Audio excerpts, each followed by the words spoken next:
अद्भुत ज्ञानवन YouTube channel में आपका तहे दिल से स्वागत है।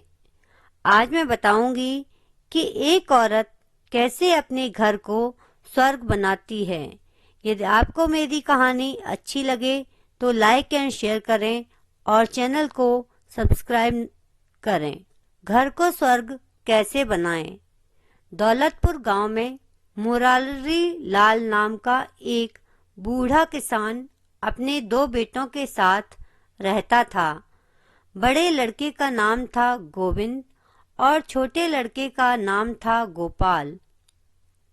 गोविंद थोड़ा बड़ा हुआ तो मुरारी लाल ने उसकी शादी यह सोचकर कर दी कि बहू के आने से घर में लक्ष्मी के चरण पड़ेंगे और घर में खुशहाली आएगी।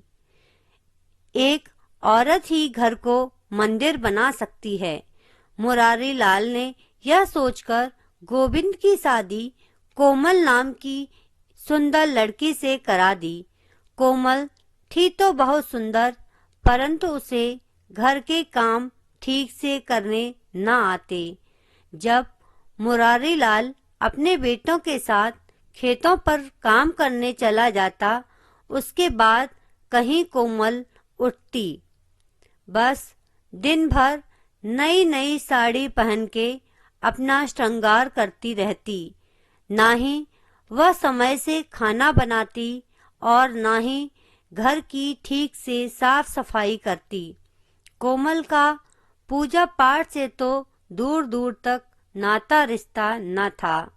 जब शाम को मुरारी लाल घर लौटकर आता, फिर भी वह रूखा सूखा बेस्वाद खाना बनाकर दे देती। इसी तरह एक साल गुजर गया। अब गोपाल की भी शादी पास के ही एक गांव से आशा नाम की लड़की से हो गई। वह बहुत साधारण रूप रंग वाली एक समझदार लड़की थी। उसकी माँ ने उसे एक गाय उपहार में दी, जिसे लेकर वह ससुराल आई। मुरारी लाल के पास ज्यादा खेती बाड़ी तो थी नहीं, बस जो वह अपने खेतों में कमाते वही खा लेते।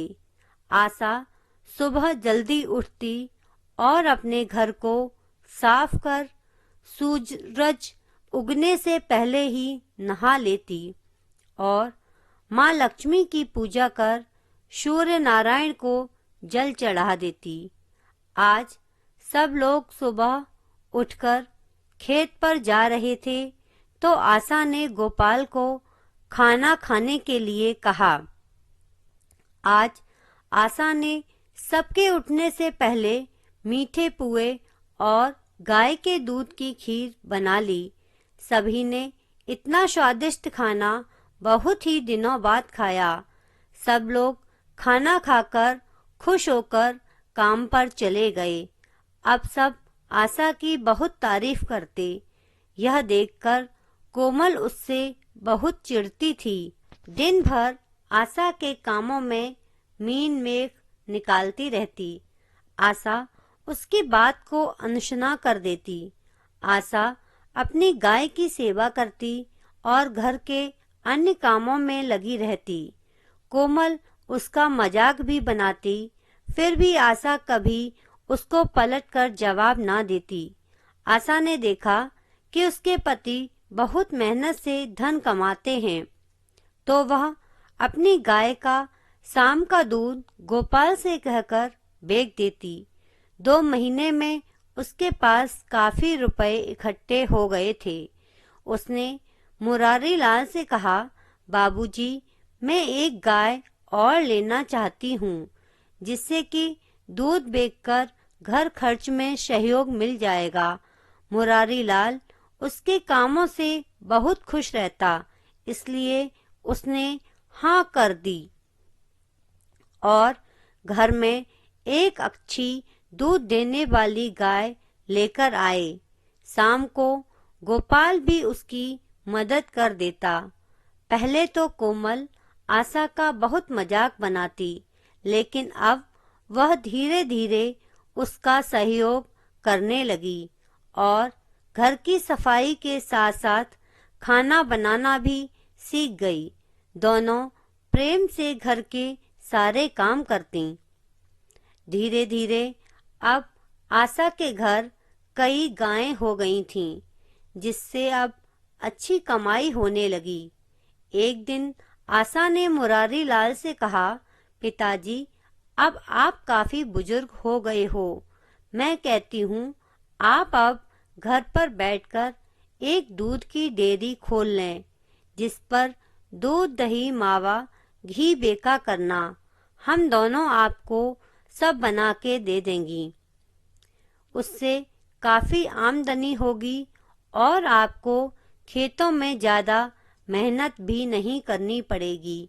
मुरारी लाल को आशा की बात बहुत अच्छी लगी और उसने एक दुकान खोल ली। दुकान से घर में अब काफी पैसे आने लगे। गोपाल, गोविंद गायों के लिए खेतों से चारा लाते। घर में दोनों बहुएं दही, मावा, घी बनाती। उन्होंने सहयोग के लिए एक नौकर को भी अपने यहाँ काम पर रख लिया था। मुरारी लाल का घर अब धन धान्य से भर गया था। कुछ दिनों में आशा की पहली दिवाली आने वाली थी। आशा ने अपने पूरे घर को अच्छे से साफ किया।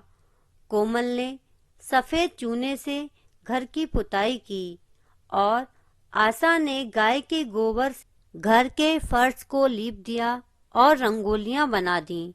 दोनों बहुओं ने प्रेम से दीपावली की सारी तैयारियां कर ली थीं। आज दीपावली का महापर्व था। मुरारी लाल सभी के लिए नए कपड़े और मिठाइयाँ लाया। सभी ने आज नए कपड़े पहने और भगवान गणेश और माता पार्वती की श्रद्धा भाव से पूजा की और प्रसाद चढ़ाया। आशा और कोमल ने पूरे घर में दीपक रख दिए। दोनों बहुओं ने मुरारी लाल के पैर छुए। उसने आशीर्वाद देकर कहा, वाकई एक औरत माँ लक्ष्मी का रूप होती है। वही घर को स्वर्ग से सुंदर बना सकती है। मेरी आज की कहानी अच्छी लगी हो तो लाइक एंड शेयर करें और मेरे चैनल को सब्सक्राइब करना न भूलें। मेरी कहानी में अंत तक बने रहने के लिए धन्यवाद।